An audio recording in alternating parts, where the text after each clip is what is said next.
So I had a very American experience yesterday. Me and the wife decided that we were going to go for a quick and light bite to eat.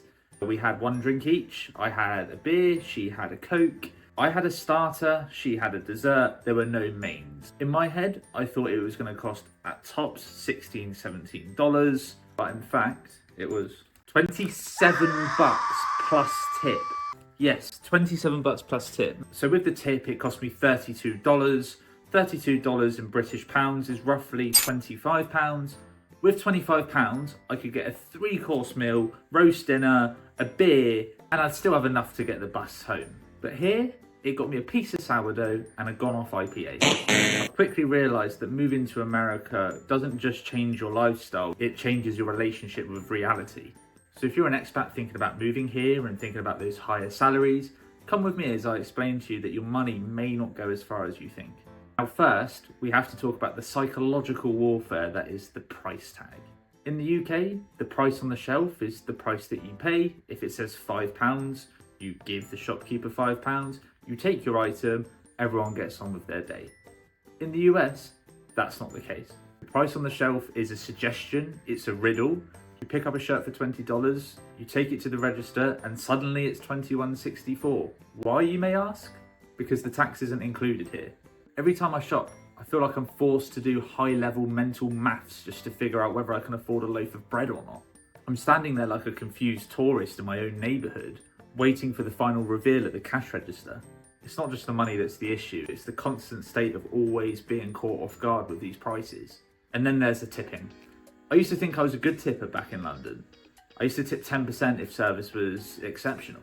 Here, 10% is basically an insult. If I give the waiter 10%, they're going to chase me out into the street and ask what they did wrong. But it's not just the restaurants anymore. It's the dreaded tip flip. You go into a bakery, someone hands you a muffin that was already sitting there, they do the dreaded tip flip, and the options are 20%, 25%, or 30%. There's no option for I just walked in and I can pick this up myself. And because I'm British and I'm incapable of social awkwardness, I pick 20% every single time.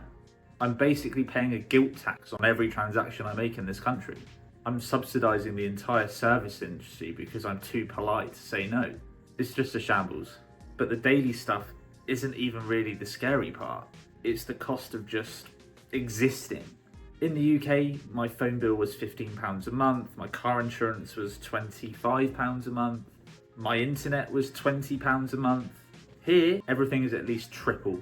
I looked at my first phone bill and I nearly had a heart attack. $60. I'm not calling the moon, and don't get me started on a car. You need a car here, as I've mentioned before, which means you need car insurance, which for a Brit with absolutely zero credit history is about as expensive as a private jet.